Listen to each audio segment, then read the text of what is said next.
Boa devoção a Nossa Senhora. Então, como diz São Luís Maria no tratado,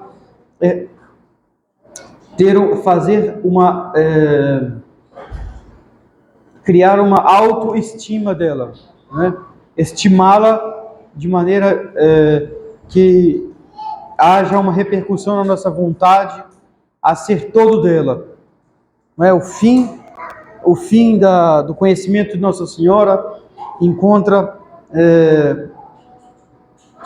na segunda devoção, segundo o que ensina São Luís Maria Grande-Montfort, o fim, desse conhecimento de Nossa Senhora é que, ao admirar tamanha grandeza, tamanho reflexo de Deus, tamanho, como se diz,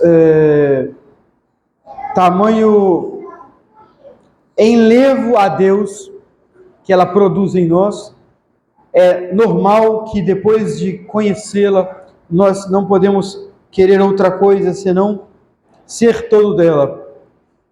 E é por isso que de São Luís a frase famosa, não é?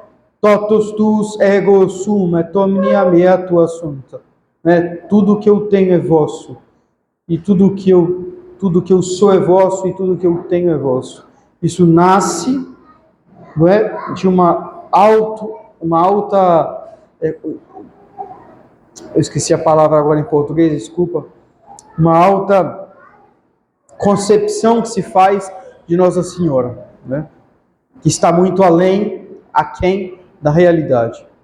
Então é preciso crescer no conhecimento de Maria para que se cresça no seu amor. Então nós contemplamos aqui um pouquinho antes da primeira conferência, estamos contemplando ainda a Imaculada Conceição, que é o princípio de tudo, não é assim? Na ordem dos acontecimentos da vida de Nossa Senhora, na ordem, digamos assim, intencional. A primeira coisa é a maternidade divina, que está no pensamento de Deus. É porque Nossa Senhora vai ser mãe de Deus que ela vai ser concebida imaculada. Entendeu? Não é Deus um dia não parou e disse assim: como eu tenho que ir na terra, então eu vou escolher lá qualquer uma, né? Igual os hereges falam, que Nossa Senhora é uma mulher qualquer. É uma grande blasfêmia. Não. Deus não decidiu vir à terra e procurou na terra alguém então para se encarnar. Não. Nossa Senhora estava nos pensamentos de Deus antes do que qualquer outra pura criatura.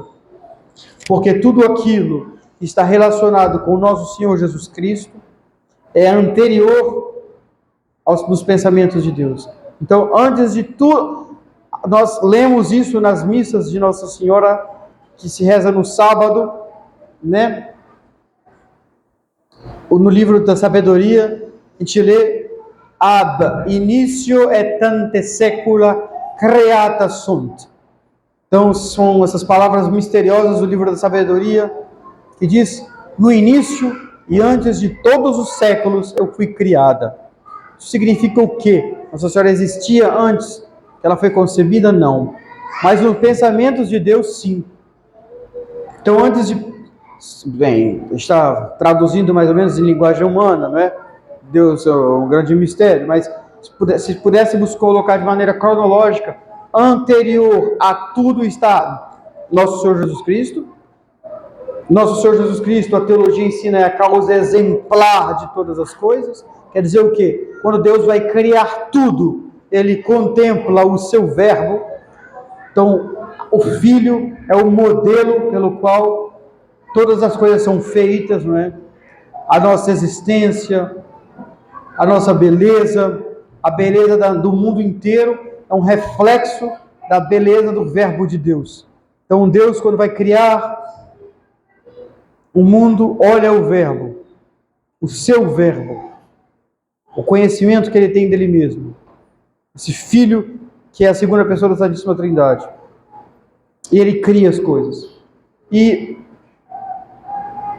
a encarnação está desde toda a eternidade decretada por Deus, tem uma relação íntima com a segunda pessoa da Santíssima Trindade. Então, antes de pensar em tudo, Deus pensa na encarnação do Verbo, digamos assim. E pensando na encarnação do Verbo, ele pensa imediatamente em Nossa Senhora, porque vai ser o meio pelo qual ele se encarnará. Então, antes de pensar em qualquer coisa, Deus pensa em Nossa Senhora, como pura criatura que ela é. Porque nosso Senhor é uma pura criatura, o corpo nosso é uma criatura, a alma dele é uma criatura, mas ele não é uma criatura em si, ele é uma pessoa divina, ele é Deus. Então, Nossa Senhora, antes de tudo, então, na ordem intencional, digamos assim, é a maternidade divina. Deus dá tudo a Nossa Senhora porque ela vai ser mãe de Deus. Então, se ela é imaculada é porque ela é mãe de Deus, se a virgindade dela foi perpetuamente preservada, foi porque ela é mãe de Deus. Se ela foi assunta ao céu, é porque ela é mãe de Deus. Tudo, mediante de todas as graças, porque ela é mãe de Deus. Porque ela recebe todo o poder no céu e na terra, porque ela é mãe de Deus. Tudo porque ela é mãe de Deus. Mas, no tempo, a primeira coisa que acontece é a sua Imaculada Conceição. Então, é a coisa que a gente admira antes de tudo. É a sua Imaculada Conceição. E é uma das blasfêmias que ela pede para se reparar no primeiro sábado, são as ofensas que se fazem, as blasfêmias que se fazem contra a Imaculada Conceição. O pecado é algo de muito grave. Nós não concebemos a gravidade do pecado por causa da nossa miséria, por vários motivos, né? A gente nunca viu a Deus, a gente tem o nosso julgamento moral muito falsificado, então o pecado não causa em nós o horror que ele deveria causar. Por ser pecado, certos tipos de pecado nos causam horror porque nos ferem em particular, ou porque em si mesmos são detestáveis, repugnantes. Mas o pecado em si, enquanto preferir uma criatura a Deus, nós não odiamos como deveríamos. Por quê? Porque nós não amamos como nós deveríamos. Só odiará o pecado como se deve aquele que amar a Deus como se deve. Né? Porque o pecado é aquilo que mais se opõe a Deus. Então, quanto mais você crescer no amor de Deus, mais você vai odiar o pecado. Eu assisti a conferência de um frade capuchinho, que foi o último frade que pôde confessar o Padre Pio. Eu tive a graça na França de conhecer, não foram várias pessoas, mas uma pessoa mesmo, uma senhora de quase 100 anos, que foi filha espiritual do Padre Pio. Né? O nosso convento, temos um convento da tradição, da resistência mesmo, na Itália, acabei de esquecer o nome, estou esquecendo de tudo, perto de Roma, que é onde está Dom Curzio di Toglia, né, que é um padre italiano muito amigo nosso, e tem um convento de Sorelle del Cenacolo, as irmãs do Cenáculo, e Sorelle del Cenacolo, são irmãs muito, é uma maravilha, tem uma madre que é 1,40 m assim de altura, teóloga de primeira classe, que com aquela dali ninguém brinca não. Na época da crise da tradição, ela fez os padres que queria fazer acordo, era que varreu eles de lá. Falou, não, aqui ninguém brinca não. Mulher, não sei se ela é ainda superior de lá, mas ela não é qualquer padre que come farela na tigela dela não. Ela aprendeu bem do fundador dela. E nessa congregação, nesse convento, várias irmãs, hoje elas têm 90 anos, 88 anos, várias delas foram filhas espirituais de Padre Pio. Porque quem mandou fazer essa congregação foi Padre Pio ele mesmo, ao padre fundador. Bem, Dom Pucci. Inclusive, conto uma anedota, ele morreu acho que nos anos 80, e Monsenhor Williamson vai ver o Dom Pucci, que era o Padre Pucci, que os padres italianos chamam de Dom. Eu faço digressões, desculpa, mas são curiosidades importantes de saber. E ele foi um padre ordenado antes do concílio e acompanhou toda a problemática do concílio de perto, porque ele era romano, estava ali, conhecia tudo, cada cardeal ao avesso. E quando ele estava morrendo na cama, o Sr. Wilson vai vê-lo. O Sr. Wilson é um dos bispos ordenados por Dom Marcel Lefebvre, né? Na Sagração de 88. Então vai vê-lo e vai perguntar: Padre, o senhor que está aqui há tanto tempo em Roma e tem já conheceu isso nos anos 80, conheceu toda a cúria romana, tem alguém que salva, padre? Tem alguém que salva? Aí ele, nessa confusão toda, aí ele falou aquela frase famosa, que ele repete sempre para o Sr. Wilson: sono tutti delinquenti. Tutti delinquenti. Então assim, são todos delinquentes. Todos. Sono tutti delinquenti. Quer dizer, frase forte, hein? São todos delinquentes. Quer dizer, irresponsáveis. Eu prefiro muito mais ter o pessoal do Ramais na minha casa do que ter esses bispos modernistas.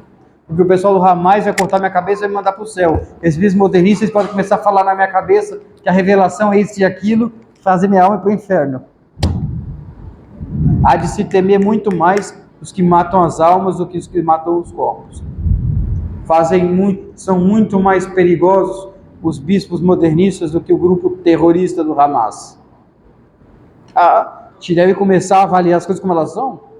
Com certeza. Eles podem mandar a alma para a gente ir para o inferno. Bem,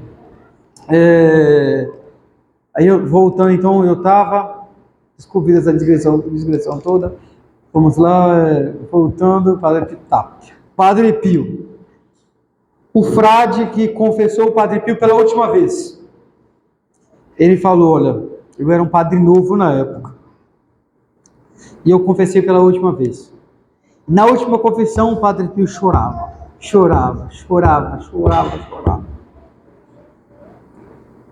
E teve uma hora que eu tive que intervir, porque estava chorando demais. Aí ele falou assim, o padre, ele fala: eu não posso falar o que o Padre Pio confessou, mas eu posso falar que o que ele confessou não tinha equivalência com o choro que ele estava tendo. Porque São Tomás de Aquino, ele ia se confessar, aí o confessor dele fala: São Tomás de Aquino morreu com 38 anos, eu acho.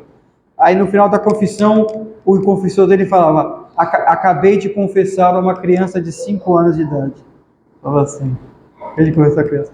Então o Padre Pio chorava. Então o confessor dele falava: olha, eu posso falar que não tinha equivalência, né? Um tanto de choro. Aí o padre perguntou assim: padre, perché chorastes così? Uma mistura de italiano com português para dar um charme. Perché così? Padre Pio disse: perché per lei, quer dizer, para você, il peccato é uma transgressione, a transgressão de uma lei. Per me é a traizione dell'amore. Mas para mim é a traição do amor. Para você é a transgressão de uma lei. Mas para mim não, ele fala, alla verità, em verdade, é a traizione dell'amore, é a traição do amor. Ele compreendeu o que era o pecado do Padre Pio, entendeu? Mais se ama, mais se conhece o pecado, mais se detesta o pecado. Então ele não interessava a Padre Pio saber se ele tinha feito um pecado. E os teólogos dizem que vale mais destruir o mundo inteiro do que um pecado venial ser cometido. Um pecado venial é melhor que o mundo inteiro se terminasse em chamas do que um pecado venial.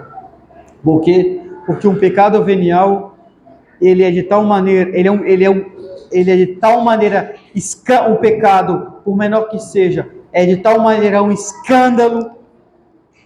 E da onde ele tira, da onde sai esse escândalo que é o pecado? Em si, Não estou falando que é um pecado de adultério, ou um pecado de roubar, ou um pecado de responder a mãe ou o pai, de fazer bagunça quando o pai e a mãe. Não estou diferenciando os pecados ainda que podem ser cometidos pelas crianças, ou pelos adultos, ou o que seja. O pecado em si.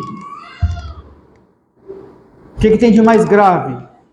Tem o desprezo a Deus, a contrariação, a contrariedade a Deus. Deus é contrariado. Uma criatura tem a ousadia de contrariar a vontade da bondade ela mesma. Quanto mais uma pessoa quer bem da outra, e quanto mais nós vemos essa pessoa que quer o bem dessa outra sendo maltratada por essa, isso nos escandaliza. Não tem nada que escandaliza mais a ver um filho maltratando a mãe, depois do que a mãe fez pelo filho. Não é? Então, o pecado tem de mais horroroso é o fato dele ser uma preferência de uma coisa indigna a Deus, que é a bondade infinita. Deus é bondade infinita. Deus não sabe fazer o mal, como se fazer o mal fosse uma ciência, né? Fazer o mal é uma ignorância. Então, por isso que Deus não sabe. A gente usa a palavra saber, mas ela está mal empregada aí. Deus só faz o bem. Deus só faz o bem. Só faz o bem. O tempo todo. O tempo todo. Só faz o bem. Faz o bem. Então você trocar isso, negociar. Então, essa grandeza, essa bondade de Deus, que está o tempo todo em ação, porque Deus está o tempo todo em ação, essa bondade que é Deus, ser preferida, aliás, essa bondade que é Deus, dessa grandeza que é Deus enquanto bondade, nascem direitos. Essa bondade expansiva de Deus, que é a nossa criação, faz com que Deus tenha direitos a ser amado. E um direito inalienável. Não se pode trocar o amor de Deus pelo amor de uma criatura, qualquer que seja. Porque Deus merece por quem Ele é, não só pelo que Ele faz, mas por quem Ele é, todo o nosso amor. Então, o pecado é, como definição, a aversão a Deus, eu viro as costas para Deus para voltar para a criatura. E a conversão é eu voltar as costas para a criatura para virar-me para Deus. Então, quanto mais se ama, mais se odeia o pecado. Por causa de Deus. Então, a gente tem o exemplo do Padre Pio. Ora, então o pecado nasce da preferência que se tem a si mesmo a Deus. E eis a primeira coisa mais admirável em Nossa Senhora. Nossa Senhora tinha uma preferência absolutamente perfeita a Deus. Ela preferia a Deus a tudo, desde o momento da sua concepção, desde o momento em que a cabecinha dela era menor do que um alfinete. Ela já preferia a Deus a tudo. Ela se mantinha, e dessa preferência a Deus nascia, evidentemente, nós vamos tirar consequências para a nossa vida espiritual, nascia um desejo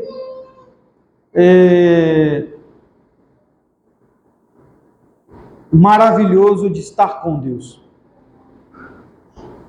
Não é?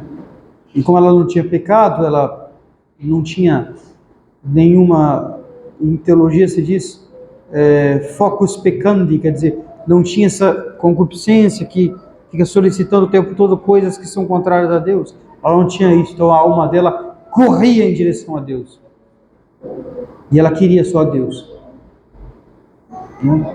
Nós vemos na igreja reflexos da alma de Nossa Senhora, por exemplo, na vida religiosa.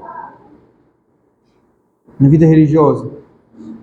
Por exemplo, os padres trapistas, eles nunca mais comem carne. Os padres trapistas, eles vivem numa grande pobreza. Os padres trapistas vivem em jejum perpétuo, praticamente. Os padres trapistas nunca mais falam. Eles fazem voto de silêncio perpétuo. Nunca mais eles têm uma recreação. Nunca mais. Nunca mais. Triste, né? Vai conversar com o trapista para você ver. Se o superior permite. Ele morre de alegria. Ele transborda de alegria. Tem aquela cena famosa da cartucha. A cartucha é uma ordem, uma das mais austeras da igreja, onde os padres ficam praticamente trancados, cada um na sua cela durante todo o dia, em silêncio. Eles recebem pela manhã na porta, bate um irmão, eles abrem a porta, aí o irmão deixa de manhã uma caixinha, um alimento que ele vai comer durante o dia inteiro. A caixinha, ele pega em silêncio, coloca dentro da sala e fica lá, rezando, trabalhando. Depois ele vai, ofício, toca o sino, vai para o ofício, volta para a cela para trabalhar, vai depois para a roça trabalhar. Nem canonizados eles podem ser. Nada. Os cartuchos. Aí tem aquela cena famosa em que quando os religiosos são expulsos da França pelo governo anticlerical, a polícia republicana, maçônica, armada em frente ao convento, expulsando todos os cartuchos da cartucha. E eles diziam assim, mas a gente veio para libertar vocês daqui. Aí eles falam, mas é aqui que nós encontramos nossa liberdade? Somos felizes aqui.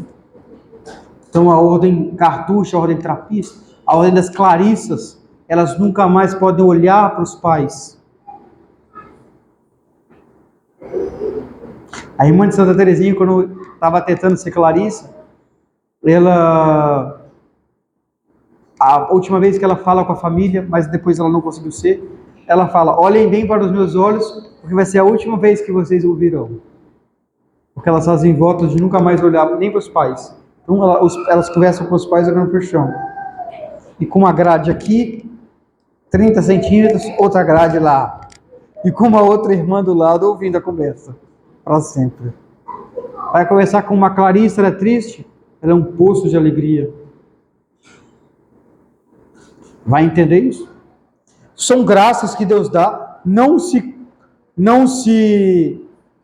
como se diz, porque é de tal maneira humilhante para nós, réis mortais, digamos assim, comparado a esses gigantes de espiritualidade que são os religiosos. A vida religiosa é uma maravilha na igreja.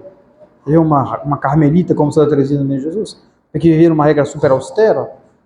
Então essas regras são austeras em que Deus dá a graça, uma graça radical ao homem, de fazer uma escolha radical só por Deus, viver só por Deus. Chega a assustar, claro, nesse mundo em que o pecado está em todo lugar, ver um membro de uma ordem religiosa, e logo é um pensamento, né, nossa, mas deve ser muito sofrido para eles, uma cruz muito grande. Não? Eles são de uma alegria incomparavelmente maior do que se pode imaginar. Porque, como dizia São João da Cruz, eles tinham uma solidão povoada. Eles vivem em uma solidão povoada. Eles vivem com Deus. Então são faíscas do que era do reflexo, por exemplo, da alma de Nossa Senhora. Nossa Senhora, o coração dela é imenso, né? Ela nos ama cada um de nós como se fossem seus únicos filhos. O coração dela é o coração dela é o grande milagre de Deus. Um grande milagre que Deus fez no coração de Nossa Senhora foi dar a ela a capacidade de amar a cada um de nós como fôssemos os seus únicos filhos. Ela conhece quantos cabelos nós temos na cabeça, hein? Ela conhece cada pensamento nosso, ela conhece tudo. Deus mostra tudo a ela, conhece tudo. Tudo que se relaciona com a nossa salvação, conhece tudo, conhece cada um dos nossos pensamentos, cada um dos nossos passos, porque senão ela seria imperfeitamente mãe. Ninguém pode conhecer mais o filho do que a mãe. Se existe uma mulher que conhece mais seu filho do que você, tem uma indignidade em você. Não tem? Se existe uma mãe em que há uma outra mulher que conhece mais seu filho do que você está um pouco indigna, minha filha. Então, em Nossa Senhora não há indignidade nenhuma. Então, se a ela foi dado o título de mãe nossa, Deus adotou de tudo aquilo que é mais perfeito na maternidade humana com relação a nós. Segunda ofensa e blasfêmia a Nossa Senhora, que os 5 primeiros sábados vão reparar, são as blasfêmias daqueles que dizem que ela não é mãe dos homens. E ela é uma super mãe dos homens. Super mãe.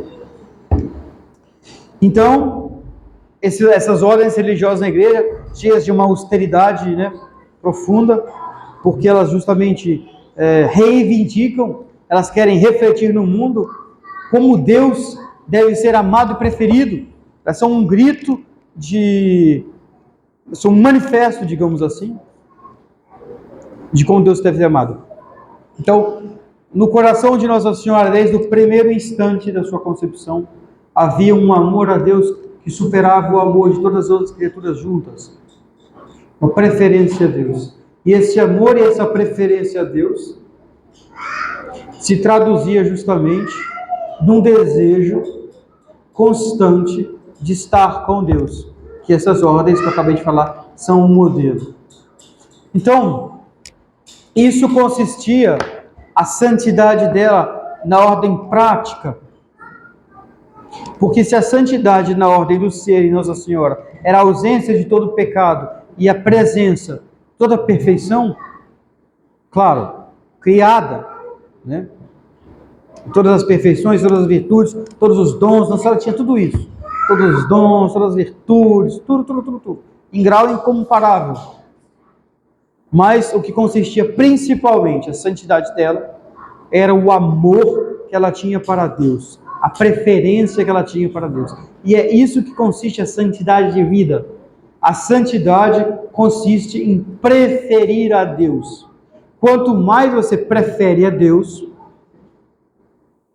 quer dizer, quanto mais você se decide a querer, eu não digo sentir não, hein? Eu digo querer, porque para nós, sentir ou não sentir não interessa.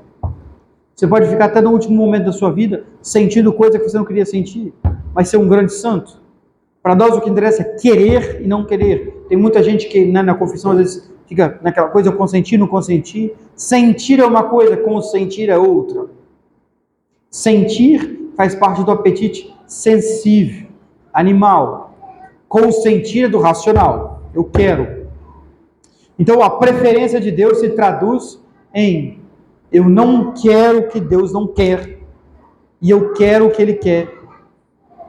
Pior para mim, azar o meu, se a minha natureza fica querendo isso, que não pode querer. Problema é meu. Problema é meu. Como diz Santa Teresinha num poema que ela escreve, tant pis pour vous, em francês se diz, azar o seu, natureza. Ela faz um poema falando, eu prefiro o céu. O céu é o prêmio, aliás. Aí tem uma estrofe do poema que ela fala assim, ela conta a vida do Carmelo, e a cada final da estrofe ela fala, o céu é o prêmio, o céu é o prêmio, o céu é o prêmio. Ela vai contando a vida do Carmelo, né? Aí chega na hora da recreação, ela fala assim, e então começa a recreação, nós somos todas felizes, tal. Terminando tal tempo, deve-se voltar à solidão. A natureza começa a reclamar. O problema é dela. O que importa é o céu. Sim, ela fala, o problema é dela.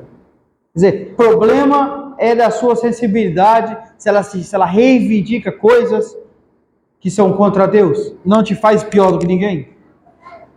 Pelo contrário, te dá a oportunidade de ser melhor do que muitos outros. Porque entre nós, pobres filhos de Eva, que sente que há duas leis, como diz São Paulo, né? Sinto em mim duas leis, de São Paulo. Sentir não nos faz bom ou maus, mas consentir sim. Então é preciso preferir a Deus. Então, ai padre, se passa cada coisa na minha cabeça, eu tenho vontade de fazer. Não, você não tem vontade de fazer isso. Vontade não, você está se expressando mal.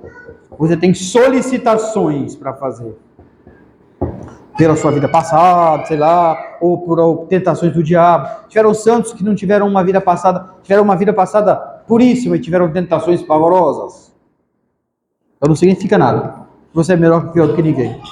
Claro, uma vida de pecado acaba ajudando com que a pessoa fique na cabeça com coisas às vezes que não prestam. Mas isso não significa nada. Então você, ai padre, está passando na minha cabeça coisas pavorosas, pelo amor de Deus. Paz. Absolutamente paz. No profundo da alma.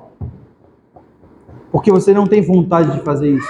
Às vezes a pessoa fala assim, eu estou com vontade de beber água. Não estou com vontade de beber água. Agora estou. Porque quando você está com vontade de fazer alguma coisa, você faz. Antes, eu estava sentindo as solicitações do meu paladar, do meu organismo, a beber essa água. Mas ainda não era vontade. Eu não estou falando ainda da minha vontade, do meu apetite racional, do que eu quero. Estou ainda na sensibilidade. Eu não fiz nenhum ato bom, nenhum ato mal. Posso ter feito interiormente, no caso do pecado, de desejar fazer. Aí sim, se fosse um objeto pecaminoso, já tinha pecado por consentir o desejo, mas já tinha entrado a vontade no meio. E quando eu pego ou bebo, aí sim eu tenho vontade. Então não sei se ficou claro a questão da vontade. O que importa é a vontade. Então o que eu sinto, o que eu não sinto, não interessa. O que interessa é a minha preferência com Deus. Pode passar coisas horríveis na sua cabeça. Pior das coisas. Mas se você não quer, pior para o diabo. Ele está colocando carvão e madeira na fornalha do seu coração de amor a Deus. Eu quanto mais você fala, eu não quero, o que você está me solicitando, seu imundo, não quero, aí você mostra que você prefere a Deus, mas você cresce em santidade. Isso é amor a Deus. E olha, Nossa Senhora, então, na sua Conceição Imaculada, o pecado não chegou nem... Ela não chegou nem a ser solicitada pelo pecado. Ah, mas então a gente tem mais mérito que ela? Quem tem mais mérito? Um diamante ou um copo de vidro? Um copo de diamante ou um copo de vidro? Mais uma vez, são palavras que são mal empregadas. É claro que é o copo de diamante que não pode quebrar. Poder quebrar não é sinal de força, não. Então, poder fazer o mal não é sinal de força nenhuma. Nossa Senhora é como se fosse uma taça de diamante, inquebrável. E nós, uma taça de vidro que pode quebrar. Somos frágeis. Então, ela é muito mais, incomparável, mais preciosa que nós. Né? Infelizmente, é um defeito que nós temos. E o que faz alguém ser grande é justamente o que faz a grandeza de um ato não é a sua dificuldade. Então você poderia se perguntar assim, Nossa Senhora não teve que lutar tanto contra o pecado, então ela não merece tanto como eu. Alguém poderia ter essa tentação blasfema. Acontece que não é a dificuldade do ato que faz a grandeza diante de Deus, é a caridade. Então alguém que nunca pecou, alguém que nunca teve tentações graves, porque Santa Teresinha falou, eu não conheço tentação de impureza, não sei o que é isso. São Luís Maria Grignion de Montfort, quando ele ouvia alguma coisa falando sobre a impureza, ele ficava com cara de bobo. Tinha os colegas do seminário dele que falavam, talvez quando ele estava ouvindo uma aula de moral ou assim, ele ficava com cara de bobo. Ele não sabia que estava quase se tratando, não sabia. Não passava na cabeça dele nada daquilo, não sabia o que era isso. Então ele merece menos do que quem tem muitas tentações? Não necessariamente. Não necessariamente. Por quê? O que faz alguém grande não é alguém que faz coisas que tem dificuldade. É alguém que ama muito, que prefere muito a Deus, É um pouco complicado, mas a espiritualidade, isso é muito importante. Nossa Senhora, quando ela dava um copo de água a um pobre, ela fazia uma ação mais meritória do que São Lourenço, queimando, por amor de Deus, na grelha. Mas não teve esforço nenhum Nossa Senhora dar um copo de água para um pobre, e São Lourenço está queimando na grelha, como que ela merece mais que ele? Por quê? Porque ela dava um copo de água a um pobre com mais amor a Deus do que São Lourenço da grelha ardendo. Tanto que ela preferia Deus. Do que faz a grandeza de alguém, a preferência de Deus que ela tinha. Desde esse primeiro momento, ela preferia a Deus. Então, às vezes, uma mãe de família pode dizer assim, não, mas eu nunca vou conseguir ser uma grande santa porque eu não vivo no Carmelo. E no Carmelo elas não têm esposo, não têm filho, não tem carne, não tem viagem, nunca mais vê o pai e a mãe, fica trancada dentro de uma prisão. Então elas vão ser necessariamente mais santas que eu. Ora, Nossa Senhora, claro, era virgem, mas tinha um esposo. Nossa Senhora tinha o filho mais maravilhoso do mundo, que nunca respondeu ela, pelo contrário, era a grande paisagem que ela via todo dia na frente dela, Nosso Senhor. O maior milagre, um dos maiores milagres da vida de Nossa Senhora, como que ela conseguia fazer outra coisa, se não ficar o dia inteiro olhando para o Nosso Senhor, a beleza do Nosso Senhor, moral, a beleza. Você já imaginou? Viver com o verbo de Deus o tempo todo, desde pequeno? Segurar ele no braço, amamentar, cuidar dele, ninar para ele dormir? O céu na terra. Para ela era coisa. Então, que milagre ela fazer outra coisa, ela conseguir fazer outra coisa, não é? Da vida dela.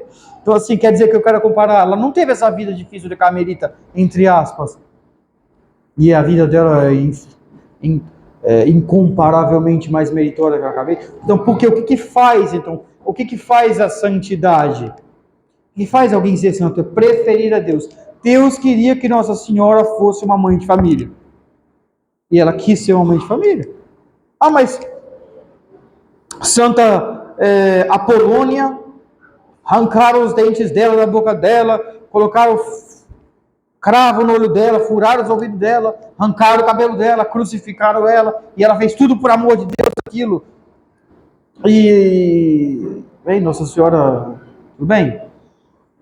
Tem um parênteses aí, que Nossa Senhora sofreu incomparavelmente mais do que qualquer um no momento da cruz, é verdade. Mas mesmo Nosso Senhor, São João Batista só comia gafanhoto e mel. Silvestre se vestia com pele de camelo no deserto. Nosso Senhor comia carneiro, estava ali com os convivas na festa em Caná, tinha uma vida social normal, digamos assim. E ele era a santidade ela mesma. Então, por que isso? Nossa Senhora mesmo, São José. São José, você pode pensar em São José chegando em casa à noite e jantando. A Nossa Senhora preparou a jantar deles. Você imaginar a grandeza que é isso, né? Nossa Senhora tendo preparado o jantar para São José. Havia seu céu na terra, havia aquilo, né? O respeito, o amor, a caridade que existia ali, a preferência que existia ali a Deus. Que preferência, que amor que São José tinha. Nós vamos falar sobre São José. Nós vamos falar sobre São José também um dia nas conferências, sem dúvida, tem que falar. Depois de Nossa Senhora, necessariamente está São José, hein? Tem o direito de ser amado sobre todos os santos, depois de Nossa Senhora. Tem direito, sem dúvidas. Então, que preferência de Deus que você tinha ali? Então, quer dizer, eles tinham uma vida como a dos senhores. Pai, mãe de família. E o que fazia a santidade deles? Era a preferência que eles tinham com Deus. Preferência que eles tinham com Deus. Em São José fica claro, olha a vida de São José. Não é? Do nada, ele fica sabendo que ele vai desposar, ele queria ser virgem também, por uma inspiração divina, queria permanecer virgem. A virgindade, segundo os autores espirituais, é mais valiosa que a vida. Por isso que uma virgem, ou um virgem, se usa mais a palavra virgem para as mulheres, mas os homens também, podem se entregar à morte quando lhes está em risco, podem permitir que se o matem se a virgindade deles estiver em perigo, como Santa Maria Gorete, pode me matar, porque é mais preferível o dom da virgindade do que o dom da vida, segundo muitos autores de vida espiritual. Por quê? Porque ela faz a pessoa de uma maneira toda particular, semelhante a Deus, que é virgem. A primeira das virgens é a Trindade Santíssima, dizem os autores espirituais, e a segunda é a Santíssima Virgem. Como Nossa Senhora é a imagem da Santíssima Trindade, e em uma virgindade eterna, Deus Pai dá à luz, gera o Verbo como Pai, gera um Filho. Nossa Senhora também gera o seu Filho virginalmente, a imagem da virgindade do Pai. Então, então São José queria-se. Então, e um detalhe, um aspas, um parênteses, os pais devem falar para os filhos desde pequeno que a virgindade consagrada é superior ao matrimônio. Os pais de família têm o dever de falar. Eles não podem obrigar os filhos a decidirem ao estado matrimonial, etc. Ou ao estado religioso. Não pode obrigar. Tem que ter as condições. Caiu, tadinho. Tem que ter as condições. Mas eu vi caindo, nem parecia que tinha alguém. Tão devagarzinho. Mas devem falar que é preferível, para que as crianças possam decidir. Então, desde esse primeiro momento, Nossa Senhora prefere a Deus e, em consequência, vivia essa vida de preferência a Deus em um convívio que se chama, e aí que eu quero chegar no ponto prático da conferência, ela conservava essa preferência de Deus, aí que vem o mérito dela. Os méritos dela vêm não do fato de ter que lutar contra o pecado, mas vem do fato de ter multiplicado esses dons que Deus deu a ela e ter procurado a Deus constantemente. Então Nossa Senhora, ela crescia, os méritos dela aumentavam, porque ela merecia, sem parar, porque ela de tempo a outro, sem parar, incessantemente, ela preferia a Deus. E cada vez que ela preferia a Deus, ela ganhava uma aumentação de santidade. E no domingo de Páscoa, nós rezamos durante o ano o Ângelus, e no domingo de Páscoa nós começamos a cantar o Regina Coeli, né? Regina Coeli, letare, aleluia. Quia meruisti portare. Quando a gente canta isso, quer dizer, Rainha dos céus, alegrai-vos, aleluia, porque aquele que vós merecestes trazer em vosso seio. Nossa Senhora mereceu. Como se explica isso? 15 dias para poder explicar com a palavra mereceu. Mas tentar fazer uma explicação rápida. Deus tinha decretado, sem mérito nenhum, nem de Nossa Senhora, que ele se encarnaria. Deus tinha decretado, sem mérito nenhum, que ela seria a mãe dele. Nossa Senhora não merece a maternidade divina. É impossível alguém merecer ser mãe de Deus. É impossível. É um dom infinito. Ninguém pode merecer isso. Tem um autor que diz que Nossa Senhora, pela maternidade divina, está aí, né, o terceiro mistério que se deve reparar nos 5 primeiros sábados. Os que falam que ela não é mãe de Deus, a Imaculada Conceição a gente viu a mãe dos homens, agora a maternidade divina. A maternidade divina é tão grande é algo tão insondável. Por quê? Porque ela cria com Deus uma afinidade deslumbrante, absolutamente deslumbrante. Ela passa, nós temos uma relação com Deus, pai e filho, por adoção, pela graça. Há realmente algo que muda em nós no momento que nós recebemos o batismo, que nos torna filhos de Deus, mas por adoção. Algo muda em nós por adoção, mas muda mesmo. Nós passamos a ser semelhantes a Deus, mas Nossa Senhora é mãe natural de um Deus. Ela não é mãe adotiva de um Deus. Verdade, ela não é mãe da divindade. Não foi ela que... A divindade não apareceu depois que ela fez com que a divindade aparecesse, não. Mas, pela maternidade divina, ela passou a ter... Ela tem uma relação física com Deus. Ela é mãe natural de Deus. No mesmo momento, porque o Pai está gerando o Filho na eternidade, eternamente. Ele não para a geração do Filho. E no momento que Nosso Senhor se encarna em Nossa Senhora, Ele está gerando na eternidade o Verbo. Naquele mesmo momento. Então, da mesma hora que Deus Pai é Pai de Deus Filho, Nossa Senhora em um momento foi Mãe de Deus Filho. Naquele momento. E tem um autor espiritual que diz, impressionante essa afirmação, ele diz que Nossa Senhora é Deus por afinidade. É impressionante essa afirmação. Deus por afinidade. Uma afirmação teológica, não pode sair falando por aí, porque, como se diz, precisa de explicação, mas de tal maneira ela, Deus per affinitas, toca nos confins da divindade, como diz Santo Tomás. É infinitamente menor que Deus, é um nada, é uma simples criatura. Mas nós estamos nos referindo aqui à dignidade. A dignidade.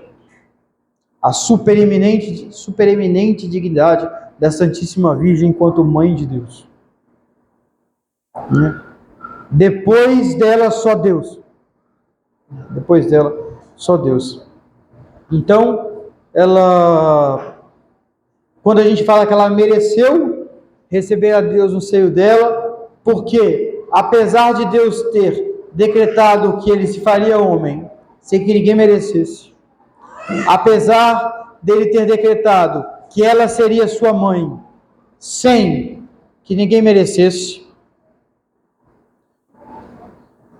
ele decretou que ele viria ao mundo no momento em que ela tivesse a santidade X. E nós merecemos o aumento da nossa santidade. Deus, nosso Senhor Jesus Cristo, Ele não só merece por nós, adquire para nós um direito à recompensa, mas Ele nos dá a possibilidade de adquirir também recompensas, o que nós não absolutamente poderíamos antes do pecado original. Alguém que não está em estado de graça não pode merecer nada. É alguém que está morto espiritualmente, pode merecer nada. E alguém que está ressuscitado por Jesus Cristo pela graça, ele pode não só partilhar dos prêmios que Jesus Cristo partilhou, mas ele pode, na eternidade, gozar daquilo que, pelos méritos de Jesus Cristo, ele mesmo mereceu. Então, por isso que possa dizer que, embora Deus tenha dado todas as graças para Santa Teresinha do Menino Jesus, ela mereceu uma glória X no céu. Por quê? Porque com as correspondências à graça que ela teve, ela merecia uma aumentação da santidade. Então, cada vez que você faz uma ação boa em estado de graça, você aumenta, você adquire da parte de Deus um direito, que é impressionante. Nosso Senhor Jesus Cristo nos comunica a possibilidade de merecer de Deus. Já fala assim, nossa, mas eu merecer de Deus, sim. Mas o Senhor nos dá essa possibilidade de merecer injustiça da parte de Deus. Bem, justiça se fala de conveniência, né? Uma ação de divisões que tem que se fazer. E Deus dá. Se você merece uma aumentação da santidade, Deus te dá. E você se torna mais parecido com Ele, mais santo, mais sobrenaturalmente belo. Ora, Deus tinha decretado que Nossa Senhora deveria merecer o grau de santidade que seria necessário para que Ele se encarnasse. Ele só se encarnaria se na terra aquela que Ele escolheu para ser sua mãe tivesse a santidade tal. Então, ela vai desde o momento da conceição dela, porque Deus não a faz, digamos assim, pronta para que Ele se encarne. Deus quer fazer ela merecer aquela santidade. A gente está falando de coisas que são altíssimas, hein? Então Deus quer fazer com que ela adquira aquela santidade que Ele decreta para que Ele se encarne. Então Ele começa, no momento da concepção dela, dando ela a possibilidade de preferi-lo. E ela vai preferindo, sem parar. Até no momento que ela atinge, por mérito dela, essa santidade. E o anjo Gabriel vem informar a ela que ela seria a mãe de Nosso Senhor. Chegou a hora. Darás à luz a um filho e porás o nome de Jesus. Porque ela mereceu. Ela mereceu.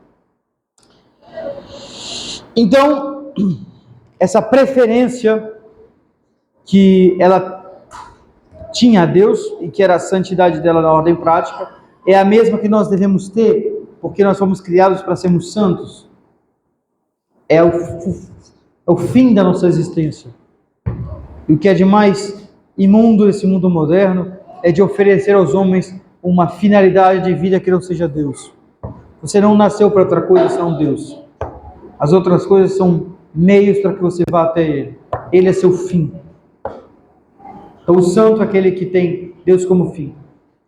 Então, o que vai permitir a Nossa Senhora a manter nela essa chama de caridade, essa chama viva de amor, que vai fazer dela uma santa cada vez maior, a vida de oração. E essa é a consequência prática de imitação a Nossa Senhora, que a estima que vocês têm com ela deve obrigar a cada um de vocês, a cada um de nós, a imitá-la. Porque Santo Tomás diz que a melhor maneira de você mostrar a alguém que você o ama é imitando a ele. É a maneira mais real do seu amor. E por isso que a nossa prova de amor para Deus é cumprir os mandamentos que Ele nos faz. Não porque Ele é uma espécie de faça isso, não faça aquilo. Não, porque fazer o que Deus quer é viver uma vida santa. Viver uma vida santa é uma vida que se parece com a vida de Deus, que é o santo por excelência. Então, imitando a Deus, eu provo que eu amo. Provo que eu amo. Então, procuremos e observe o que Nossa Senhora pede. Uma das práticas que ela pede no primeiro sábado. Ela pede a meditação dos mistérios do Rosário. O que ela pede, então?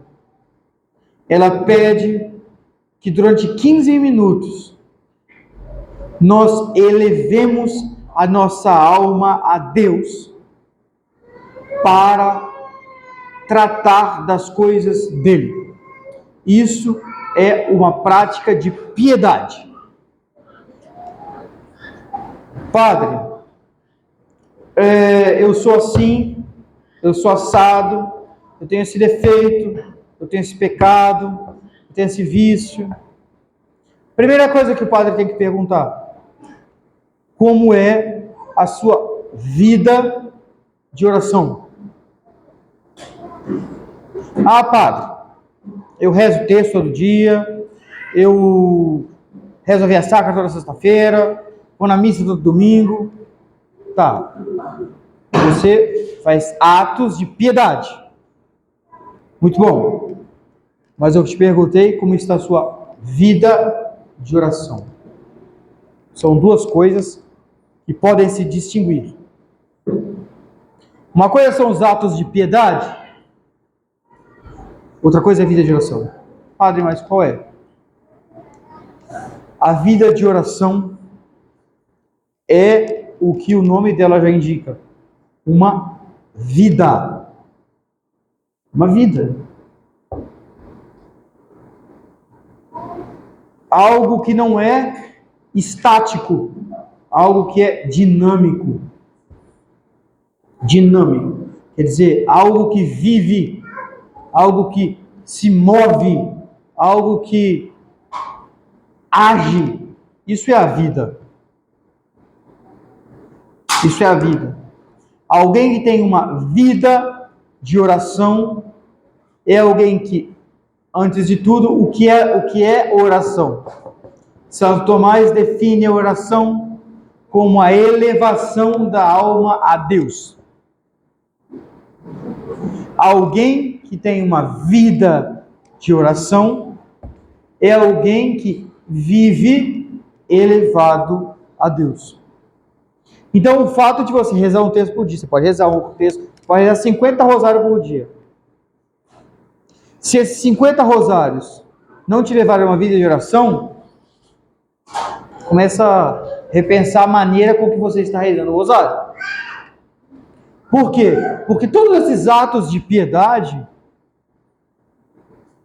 mesmo a missa, o terço, o rosário, as novenas, elas têm como finalidade te estabelecerem em Deus, estabelecerem com Deus um convívio que não se interromperá.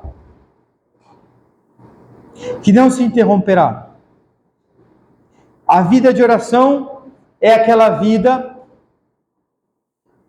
de alguém, por exemplo, acabei de falar das horas religiosas, de uma carmelita, passa 2 horas diárias de meditação, sozinha no quarto, na capela, para fazer o quê? Para se colocar em diapasão com Deus, em sintonia com Deus.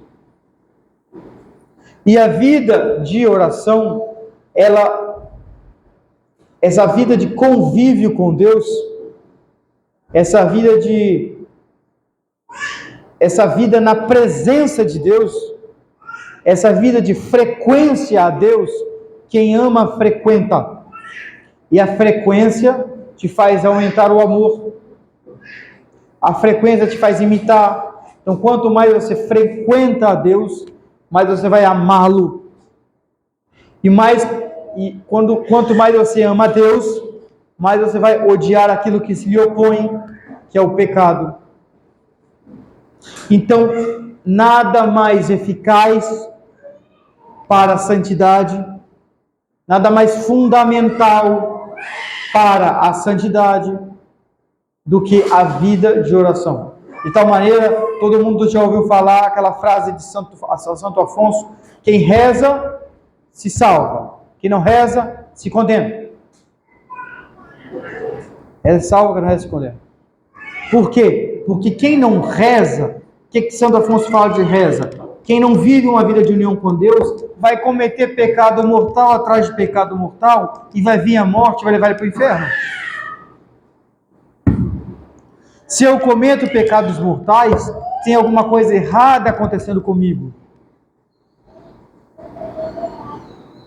Tem uma coisa errada acontecendo comigo. Eu não posso cometer pecados mortais. Não é normal alguém cometer pecado mortal. Uma vida em que se comete pecados mortais é uma vida defeituosa. Tem um defeito aí. Não está bom? Está mal? Eu tenho que parar de cometer pecados mortais? Porque o pecado mortal é um ato de desprezo a Deus em algo grave. Não está bom? Não está bom. Eu cometo pecados veniais deliberados, eu sei que isso ofende a Deus, é matéria leve, não me importo. Porque não é grave. Está mal, está péssimo. Péssimo. Você não pode cometer pecados mortais. Pecados. A prioridade da sua vida é não pecar. É impressionante como isso desapareceu da vida do católico. É impressionante o avanço da revolução, que fez com que os católicos não tivessem como prioridade de vida não pecar. Não pecar é a sua... Aliás, a prioridade da sua vida é adquirir virtudes e, consequentemente, não pecar. Essa é a prioridade da sua vida. Quando alguém te pergunta qual é a prioridade da sua vida, a prioridade da sua vida é ser santo, e ponto. Não pecar. Está distante mesmo da vida da maioria das pessoas?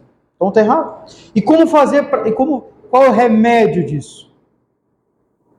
Qual é o remédio principal para parar de pecar?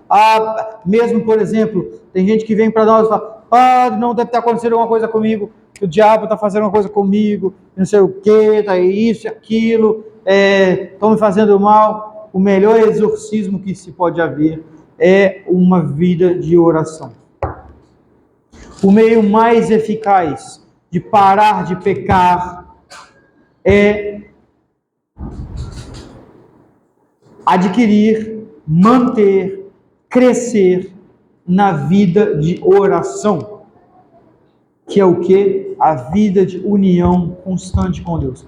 Padre, toda vez que acontece uma coisa X, eu vou lá, respondo mal, sou ignorante, sou grosso, não consigo me vencer. Ora, como que está a sua vida de oração? Padre, eu rezo o texto todo dia, rezo mesmo rosário. Mas esse texto, esse rosário, eles te levam para Deus? Você está permitindo que o rosário seja essa corrente que te leve a Deus, que seja esse trampolim que te coloca em contato com Deus, e que depois de ter saltado do trampolim do rosário, você fica em Deus, porque depois da missa nada te coloca mais em união com Deus do que o rosário bem rezado. Por quê? Porque no rosário você entra na vida de Jesus, que misteriosamente parece ainda acontecer. A vida de Nosso Senhor são acontecimentos que não são meras lembranças passadas. É verdade. São acontecimentos passados. Mas como que ficaram, como um vulcão que entra em erupção, e onde ele passa, ele vai deixando os rastros do movimento da lava que se transformam em rocha. Então, na medida que Nosso Senhor e Nossa Senhora viviam, eles deixavam, como que eternamente, a sua vida como um tesouro inigualável, como um poço inesgotável de graças, onde nós vamos aurir as graças para a nossa salvação, para a nossa santificação. Então, quando nós rezamos o rosário, nós nos colocamos em união com Deus. E o fruto do rosário deve ser essa união com Deus. Nós devemos rezar o rosário para que, a partir do rosário, nós começamos a ter uma vida de união com Deus. Padre, então, como eu faço para melhorar essa irritação, essa cólera, isso tudo que está me acontecendo? Se você tiver adquirido o hábito de viver unido a Deus, porque isso é um hábito que se adquire. O que é um hábito? O hábito é uma qualidade nova, uma capacidade nova que você vai adquirir, que vai te possibilitar a realizar ações de maneira fácil e deleitável. Fácil, deleitável e rápido. Por exemplo, alguém que, se eu mostrar para você agora a quarta sinfonia de Beethoven, para você tirar no piano, trazer o piano aqui e a quarta sinfonia de Beethoven, você pode ficar a vida inteira ali, se você não souber piano, você vai tirar. Se você souber mais ou menos piano, você vai fazer.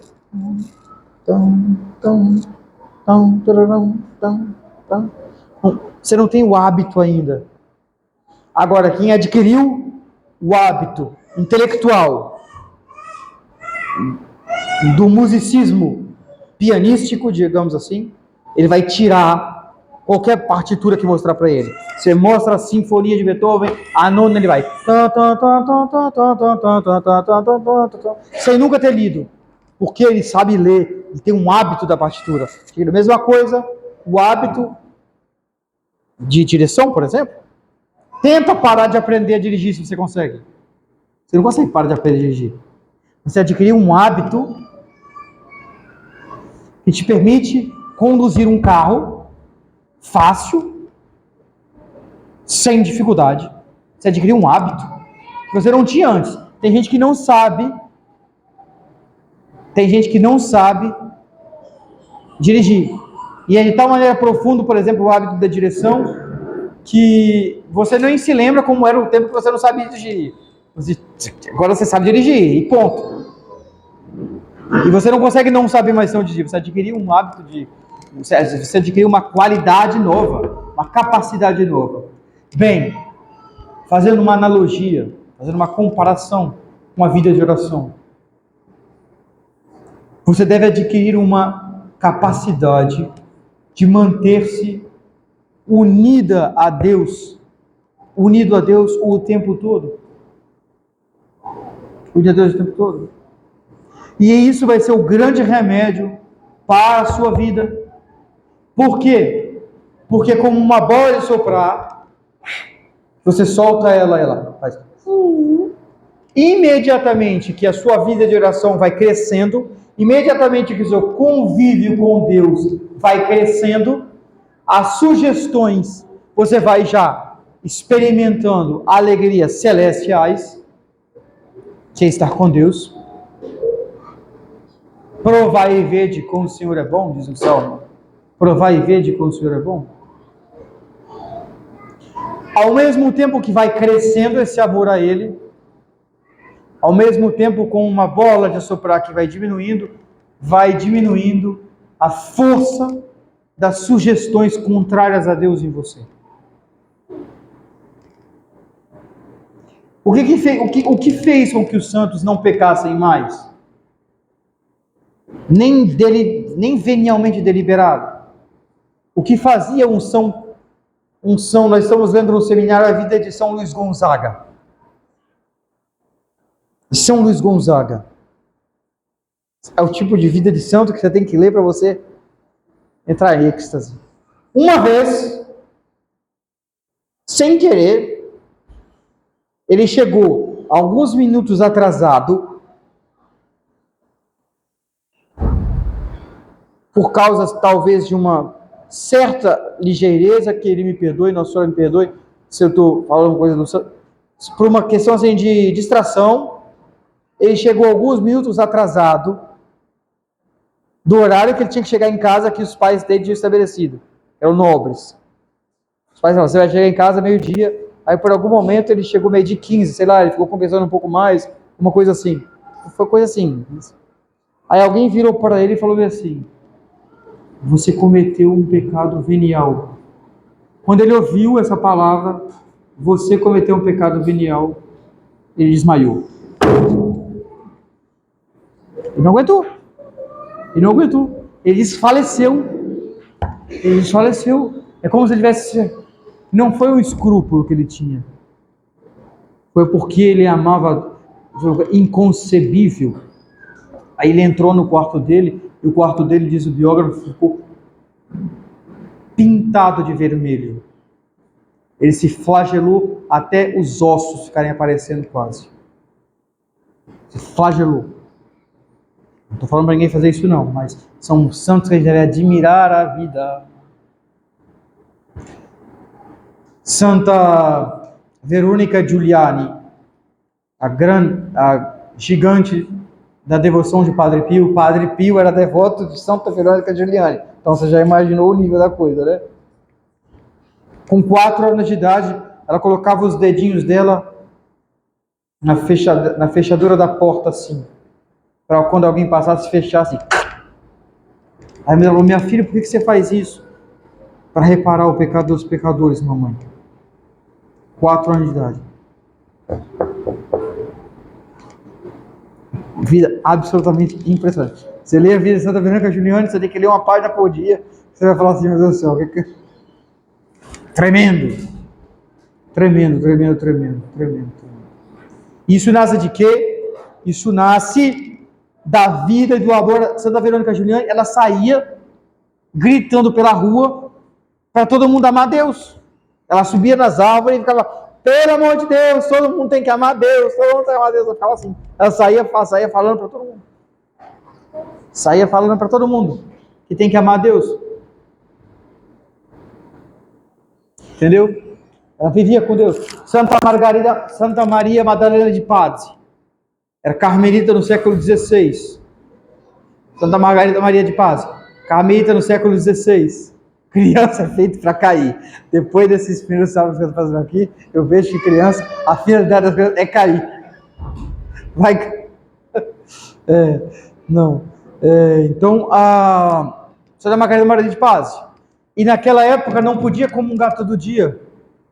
Comungava-se uma vez por semana, uma vez a cada 15 dias. Era raro comungar. Tinha uma época na igreja que era assim. Não era assim no começo, mas tem uma época que virou assim. Um dia era o dia da comunhão das irmãs. E não sei por que cargas d'água, a madre anuncia no início do dia que as irmãs não vão comungar. Santa Margarida Maria de Paz não consegue se controlar. Ela cai numa choradeira que ela não para. E ela chora, que ninguém consegue controlar ela, tanto que ela chora.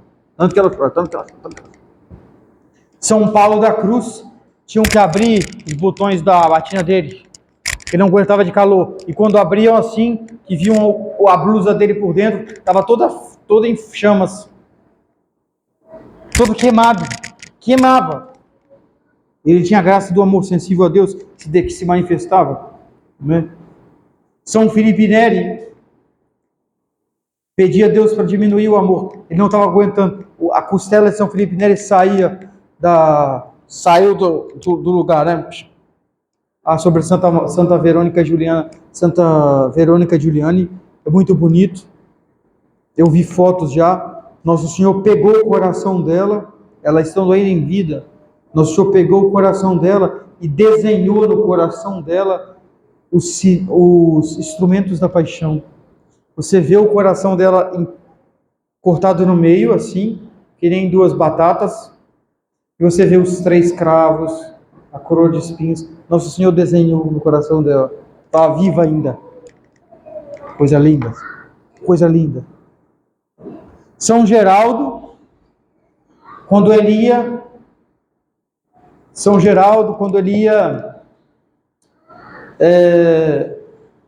fazer alguma coisa, ele não passava perto da porta da capela. A biografia dele era muito engraçada. Quando ele ia passar na porta da capela, ele fazia assim, ele dizia: Jesus, eu não posso te ver, porque se eu te ver, eu não vou conseguir. Eu tenho que obedecer meu superior, se eu passar aqui, eu vou ter que entrar, eu não vou conseguir sair. Então ele tinha que fugir da capela. E ninguém podia falar o nome de Jesus perto dele. Se estivesse conversando, não sei como ele conseguia viver no convento. Mas diz o biógrafo dele que era assim: estava conversando com ele, Jesus. Aí parava.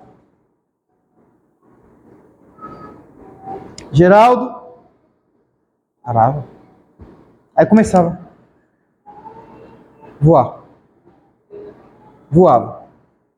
Se elevar. Então às vezes tinha que falar assim: não fala esse nome. Não fala esse nome perto dele. Preciso falar. Santa Teresa, não sei, acho que era Santa Teresa que não podia também, chegou, Santa Maria Madalena de Paz, uma vez, ela tinha que ter cuidado para que ela olhava. Por exemplo, se ela olhava para uma rosa, ela ficava tão maravilhada. E Santo Inácio era o contrário. Santo Inácio ele não olhava para nada. Tinha épocas que ele baixava o rosto, ele não olhava, porque quando ele olhava para uma rosa, ele falava assim: para! O biógrafo dele conta: para, porque você está o tempo todo me dizendo o quanto que eu sou ingrato com Deus. Porque você é bonita demais, ele vos fez para mim. E eu não presto para nada. Você está o tempo todo me gritando que eu não presto para nada. Eu sou beleza, então eu não quero te ver. Então, assim, o que fazia essa delicadeza nos santos que a gente chega a ter vontade de rir, né? Chega a ser engraçado, de tão maravilhoso, que na verdade é maravilhoso, é fora do comum. São Felipe Neri, justamente, que o coração dele se expande de uma tal maneira que a costela dele sai para fora, assim. Então, na hora da missa, para não entrar o cálice dele, eu já vi a foto, o cálice dele da missa é todo mordido, porque na hora que ele bebeu o preciosíssimo sangue, ele saía, para ele não sair de si mesmo, ele mordia o cálice, para ele não se deixar levar. Ele às vezes colocava na missa um livro que contava uma história engraçada, para na hora que ele entrava em tão profunda união com Deus, mas só que estava cheio de gente para assistir a missa. Então, como ele não podia se deixar levar pela seduziste-me, Senhor, e eu me deixei ser seduzido. Tem na Escritura, né, o verso. Para não se deixar ser seduzido por Deus na vida de oração, ele olhava rapidinho a história no meio da missa para sentir graça e se distrair. No caso, ele tinha que se distrair. Chegou um momento que o Papa falou bem assim: não, você tem que parar de rezar a missa para o povo. Não tem como. Ele não aguentava. Então, aí o Papa falou assim: você vai fazer o seguinte, a partir de hoje você vai rezar a missa naquela capelinha ali, só, aí você fica aí 3, 4, 5 horas parado e tal. Santo Tomás também, né? Santo Tomás, quando ele estava viajando, o Frei Reginaldo, ele rezava a missa e ele levantava a hóstia. Aí ficava lá 1 hora, 2 horas. Aí o Frei Reginaldo falava assim: Padre Tomás, acho que está atrasado, a gente tem que continuar a viagem. Sai daí. Aí ele acordava do êxtase. São chamados êxtases, né? A pessoa, ela fica de tal maneira apaixonada que ela sai de si para Deus. Para Deus. O cálice dele em Roma era todo mordido assim. E ele pedia ao acólito para que, quando visse ele que ele estava saindo do tempo, puxar a alva dele para fazer ele voltar. Então, isso você vê na vida dos santos assim, demais. Para não mais acabar, né? Para não mais acabar. Então, o que fazia isso na vida dos santos? O que de mais admirável na vida dos santos, tocando a isso, era essa preferência a Deus, essa vida de união a Deus, que os senhores devem cultivar. É o segredo. Às vezes, para parar de ser irascível, talvez você está tentando há 10 anos parar de pecar, de cometer um pecado X e não está conseguindo. Você luta com ele 1 semana, 2 semanas, na terceira semana você cai. Padre, por quê? Eu vou começar a me preocupar e falar com essa pessoa quando você começar a ter uma vida de oração profunda e continuar pecando. Aí eu vou começar a me preocupar. Mas antes me mostra como que é a sua vida de oração. Está sempre aí. 99% dos casos. 99% dos casos de imperfeições, pecados veniais deliberados, defeitos que eu não consigo me corrigir, é uma vida de oração superficial. É uma vida de convívio com Deus superficial, Dona Luísa. Se a senhora vive com Deus o tempo inteiro, Imagina se a senhora vivesse o tempo inteiro com a rainha, sei lá, da Espanha. Bem, não é a de hoje não, pelo amor de Deus. Mas a outra, uma rainha católica. A senhora não ia ficar o tempo todo. A senhora não ia ficar com as costas no sofá. A senhora não ia ficar escorada na mesa. Não, você ia ter um monte de protocolo, né? A senhora vai estar com a rainha da Espanha. Por favor. Então etiqueta aqui. É para comer. Etiqueta para falar. Majestade. É isso aqui. Vai obrigar a senhora a adquirir uma vida nova. Uma vida nova. Um hábitos todo novo. Claro, vai obrigar. Então, quando a senhora convive com Deus e lidando com Deus o tempo todo, a senhora vai viver o tempo todo em prol dessa vida com Ele, e a senhora vai parar de comer com a boca aberta, que é feio, vai parar de falar em voz alta, que é feio. Não estou falando que a senhora faz isso, não. Deus me livre. Todos os defeitos vão desaparecer, digamos assim, em prol das virtudes que vão aparecer pelo convívio que a senhora vai ter com a rainha. Mesma coisa com Deus. Quanto mais convivência com Deus, mais separação vai ter, mais esses hábitos vão desaparecer. Porque a senhora vai estar obrigada a viver em prol dessa presença. E é concreto, hein? Nosso Senhor é uma presença concreta na nossa vida. Uma outra coisa que a gente tem que procurar adquirir, nosso Senhor é alguém vivo, concreto. Você toca Jesus. Toca. Tem que ser assim a sua vida com Ele. Eu lia naquele livro, Padre Matthew Crowley, Jesus Rei de Amor. Ele fala da entronização do Sagrado Coração. Aí ele vai conversar ele vai contando das pessoas santas que ele conhece durante a vida pastoral dele, que ele foi missionário. Ele fala, tem santos em toda parte, é onde você menos imagina tem santo. Aí ele estava falando de um rapazinho, que ele falou assim, vira para ele e fala, padre, você pode achar que eu sou meio doido. Você pode achar que eu sou meio doido. Mas toda vez que eu pego um trem, tadinho, a gente vê, é inocência. O padre não viu. Então, toda vez que eu pego um trem, ele fala pro padre, toda vez que eu pego um trem, eu compro 2 ingressos, bilhete. Eu não consigo comprar um bilhete só. Aí o padre falou, mas como assim? Para ele, padre. Mas ele quem? Para ele, padre. Para ele quem? Aí ele fala, para Jesus, padre. Eu não consigo ir de trem sem comprar o meu bilhete dele, porque eu sei que ele vai comigo. Parece uma doideira, né?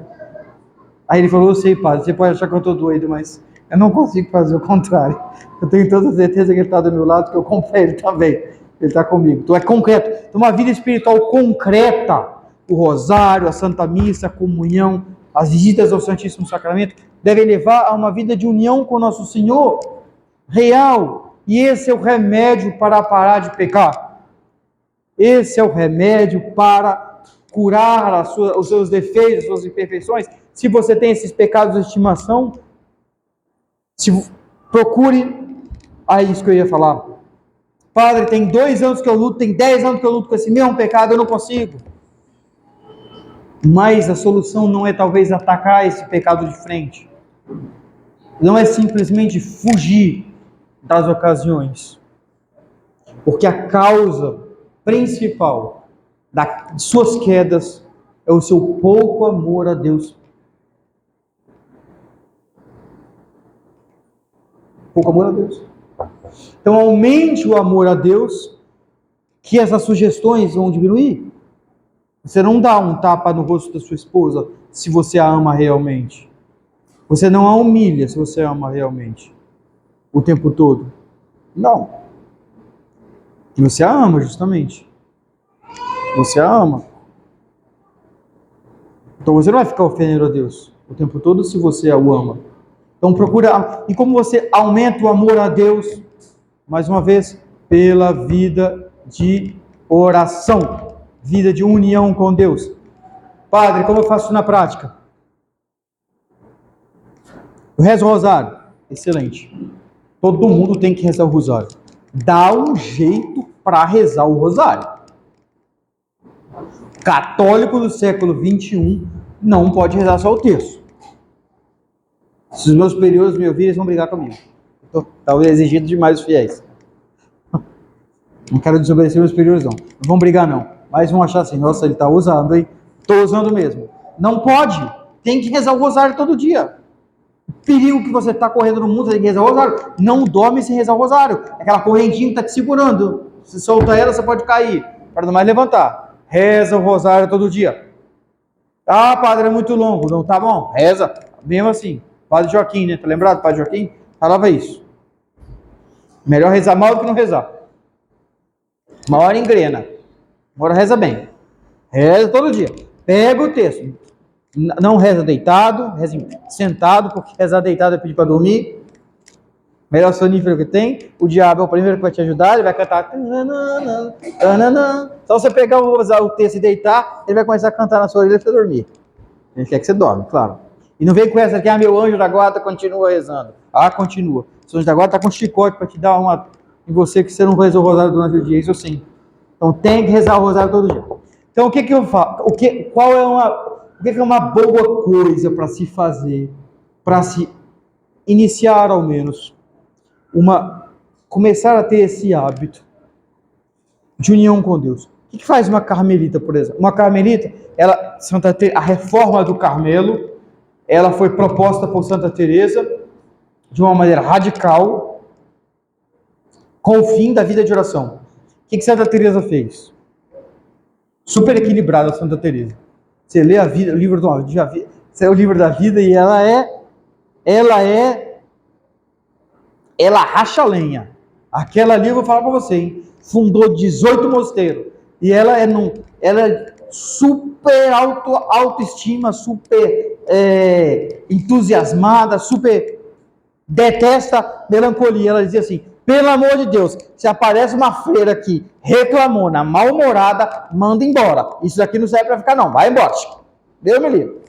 Gente mal-humorada, reclamona, murmurando, sai de perto. Tem pior companhia que essa, ela falou. Aqui não.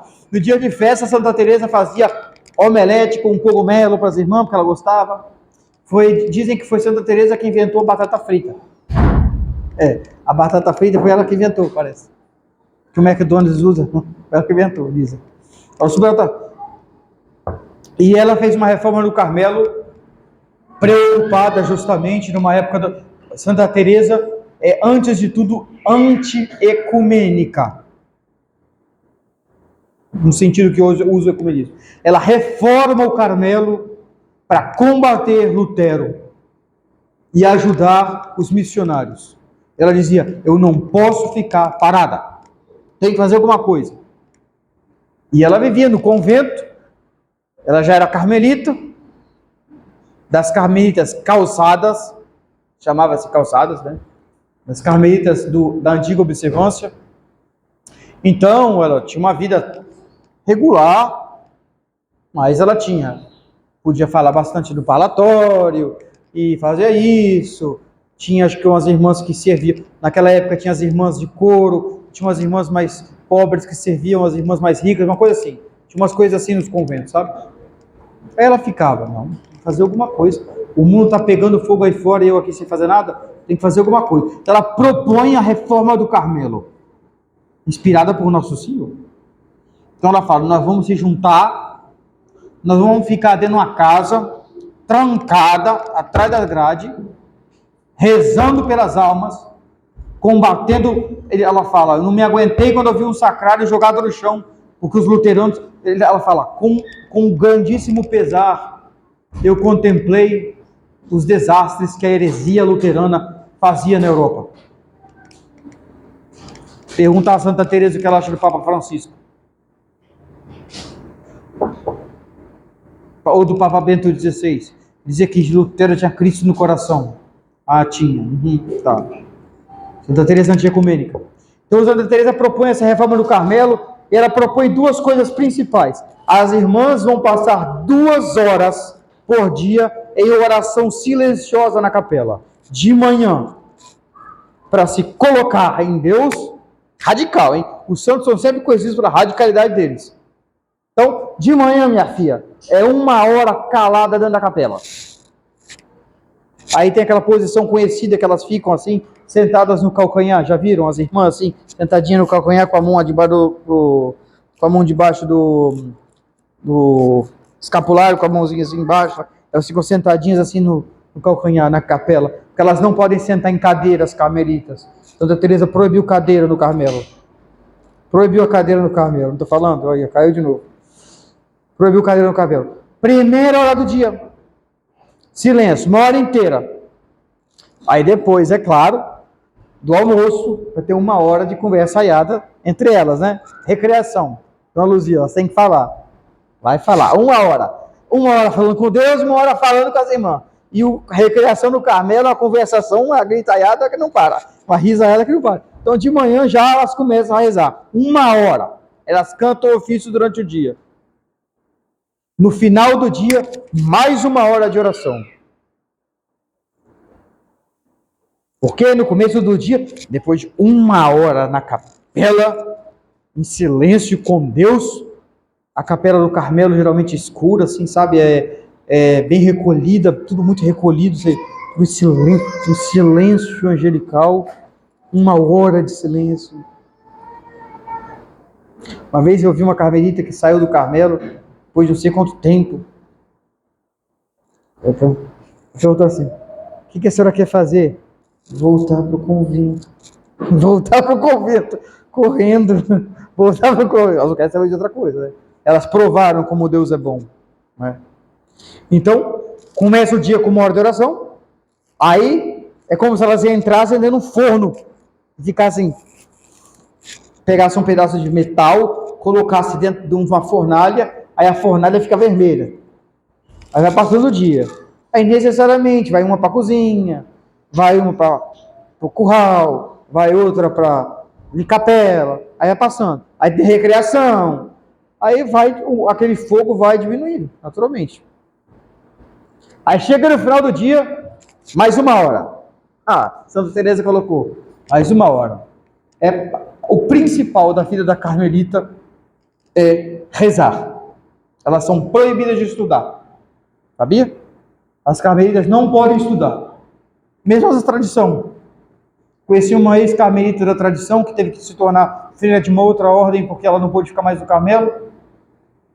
Ela dizia: para mim era uma tentação limpar a biblioteca e pegar os livros de Santo Tomás, porque eu sempre amei Santo Tomás, limpar os livros e não poder abrir para dar uma lidinha. Não. Santa Teresa disse: nada. A vida de vocês vai ser o tempo todo radicalmente voltada para Deus. Elas trabalham sozinhas na cela. Elas se veem 2 vezes ao dia. Na recreação e nas refeições. E nos ofícios. Se não, volta para o quarto. Santa Teresinha, tem lá o quarto dela. Você vai em Lisieux, o Carmelo, a cestinha que ela costurava os paramentos. Tudo no quarto. O dia inteiro sozinha com Deus. São João da Cruz diz: solidão povoada.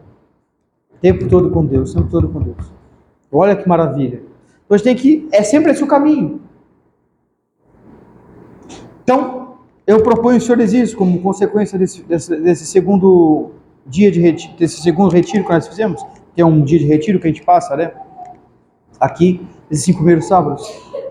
Remédio para uma vida de pecado, remédio para a cura de defeitos, remédio para a cura de imperfeições, uma vida de oração cada vez mais profunda com Deus. E que solução então eu dou? Eu acabei pulando a questão, dando exemplo de Santa Teresa, é fazer mais ou menos como Santa Teresa faz. Ter sempre a fornalha para se aquecer e voltar. Para se aquecer e voltar. Comecem, por exemplo, eu me proponho, vou dar um exemplo. Eu me proponho, depois que eu acordo, 8 da manhã, até a hora que eu for dormir, a cada hora, por exemplo, entre 7 da manhã e 8 da manhã, eu rezo uma salve rainha, para que Nossa Senhora me leve até o trono de Deus.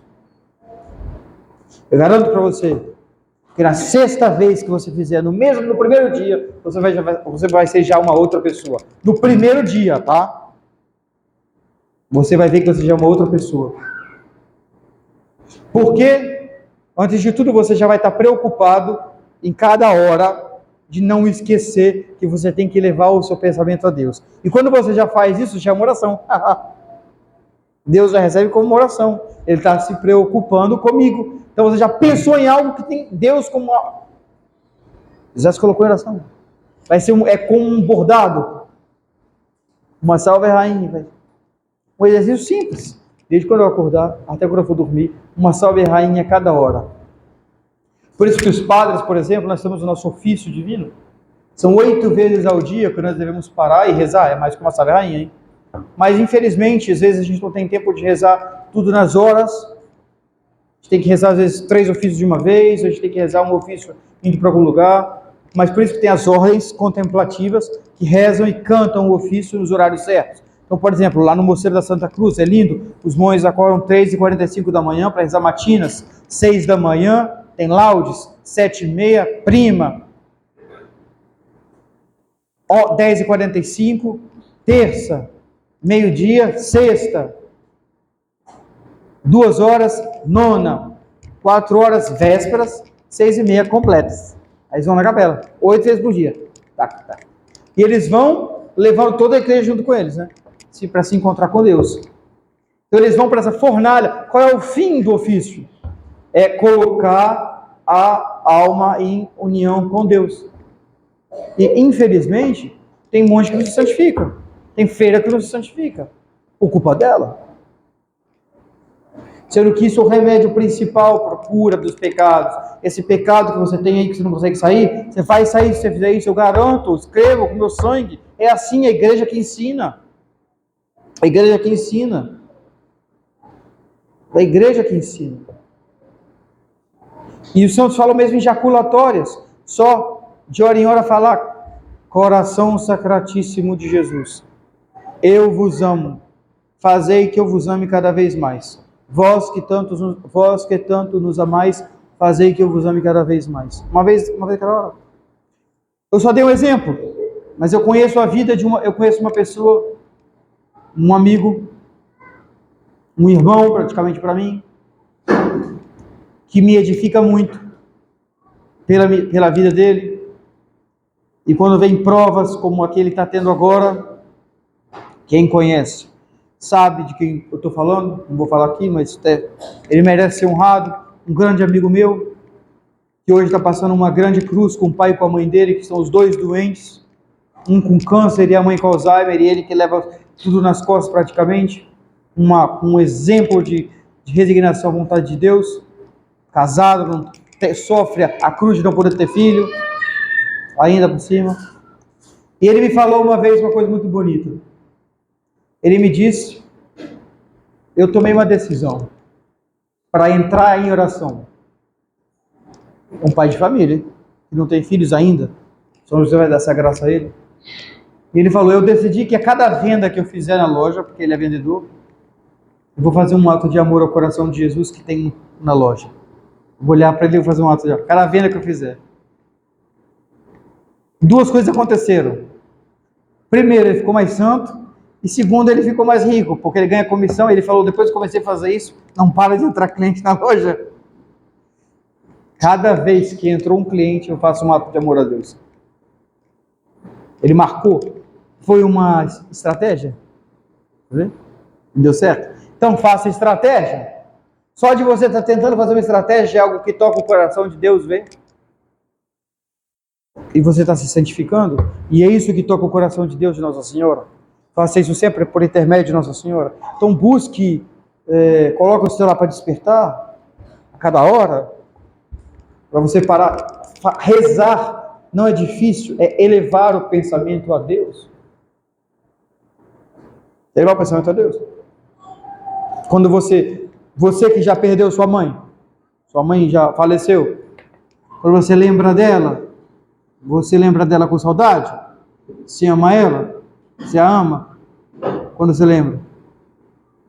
Mesma coisa, a oração analogicamente é isso. É pensar em Deus amando. Santa Teresa dizia, essa definição que Santa Teresa dá a oração, pensar em Deus amando. Você não vai pensar em Deus como você está pensando no triângulo. Você fala para você, triângulo, pensa no triângulo, você pensa no triângulo. Agora, quando eu falo para você pensar em Deus, você pensa em Deus amando.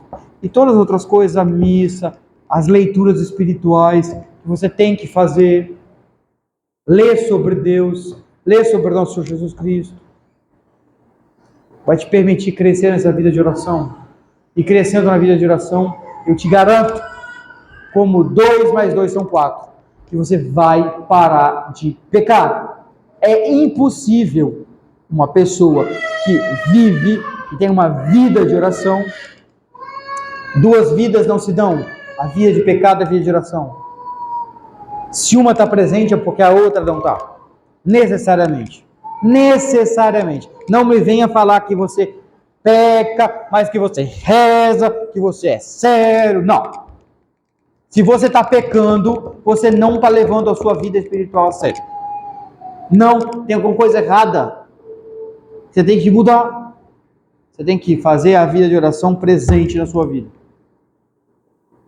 É isso que você tem que fazer.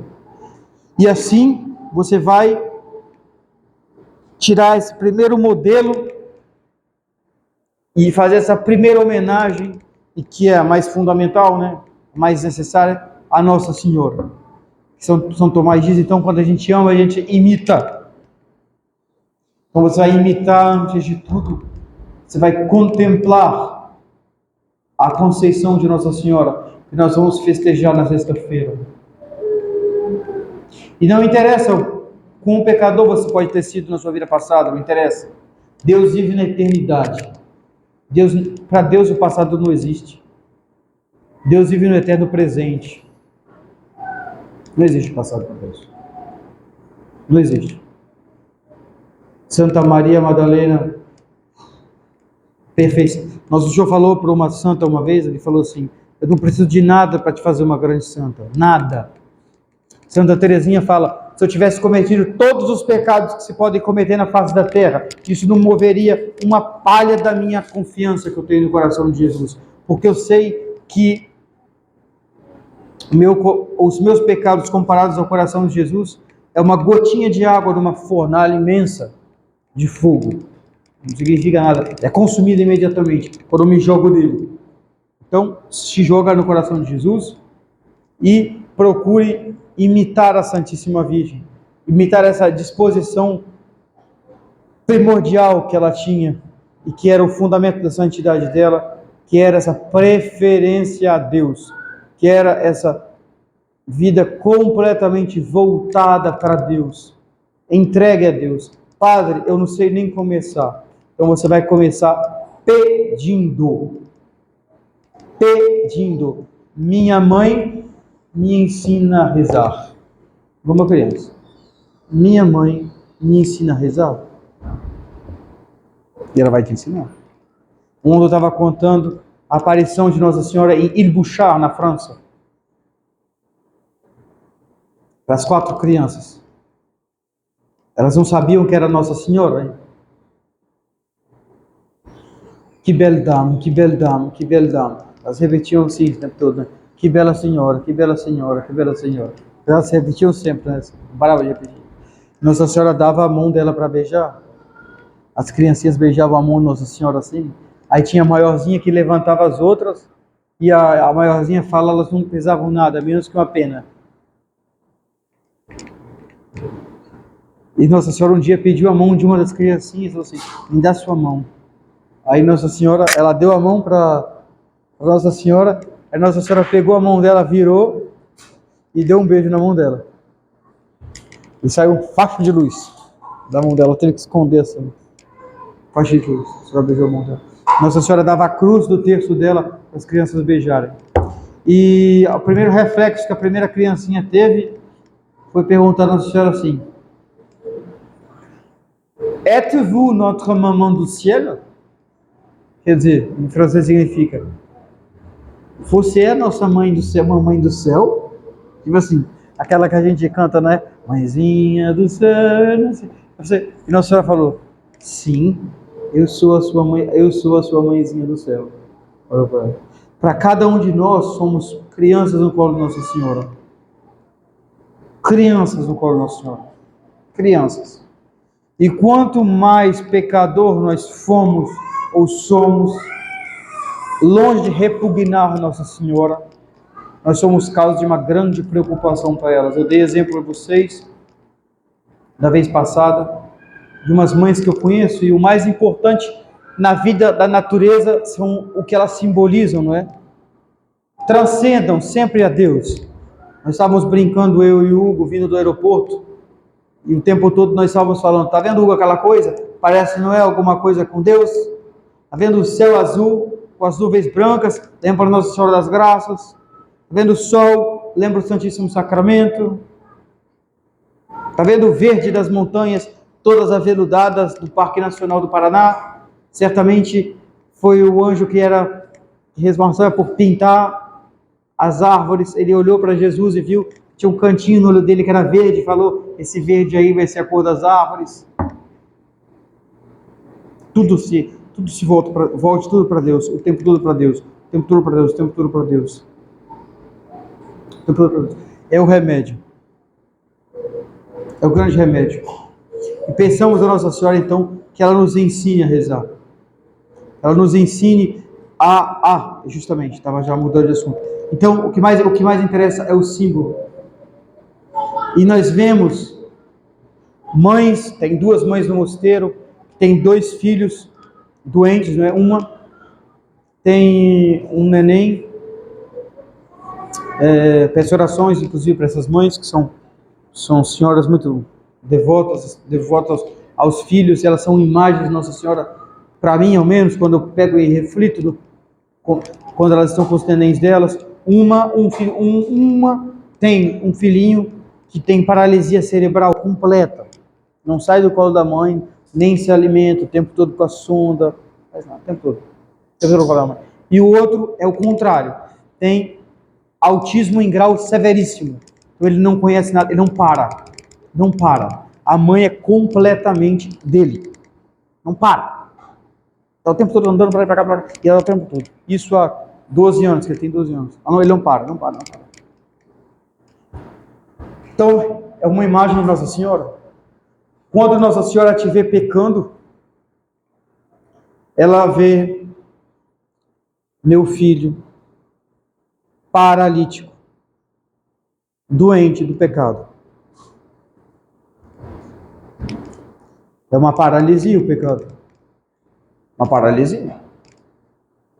E longe dela ser de repulsa, longe dela querer se afastar, longe dela querer fugir, ela quer se aproximar mais. Ela quer se aproximar mais. Para curar, para proteger, para ensinar. Então peçamos a Nossa Senhora a graça de ser sempre e em todo lugar, em todo tempo, nossa mãe. Sobretudo naqueles momentos em que nós não somos seus filhos. Nós não parecemos seus filhos. Porque uma pessoa que cometeu um pecado mortal, talvez os senhores não sabem disso, deixa de ser filho de Nossa Senhora no momento do pecado. As almas que estão no inferno não são mais filhos de Nossa Senhora. Você já imaginou ter sido amado por Nossa Senhora e não ser mais? É uma alma no inferno? Não ser mais alvo do amor da Santíssima Virgem? Quando a pessoa comete um pecado mortal, continua sendo, mesmo sem continuar sendo filho. Perdeu? A maioria dos teólogos dizem isso, porque a graça é o que permite a filiação de Deus e a filiação a Nossa Senhora. Então, é gravíssimo, né? Que é terrível. Pense no momento da tentação, eu vou deixar de ser filho de Nossa Senhora se eu faço isso. Desgraça. Então peçam a ela para que ela não os abandone nunca e para que seja essa a nossa lição desse sábado, para que ela ensine a cada um dos senhores uma profunda vida de oração, para que ela, medianeira de todas as graças, comunique aos senhores a grandíssima graça de adquirir uma profunda vida de oração. Peçam isso nessa comunhão que vocês fizeram a ela. Peçam isso como graça nesse primeiro sábado. E ela não vai negar. Não vai negar. Por quê? Porque é vontade de Deus. Está na Bíblia. É vossa santificação. Peçamos a ela esta graça. Então, peçamos a ela esta graça e estamos à missa e continuemos a nossa missão no próximo mês, se Deus quiser. Muito obrigado pela organização, dos que organizaram, muito bem organizado. E no próximo mês, se Deus quiser, nós estamos de volta. Salve Maria. Vamos rezar e vamos atender algumas confissões que ainda precisam e vamos para a Santa Missa. Em nome do Pai, do Filho e do Espírito Santo. Amém. Glória ao Pai, ao Filho e ao Espírito Santo, assim como era no princípio, agora e sempre, por todos os séculos dos séculos. Amém. Então, no final da missa, depois da ação de graças, bem, acho que a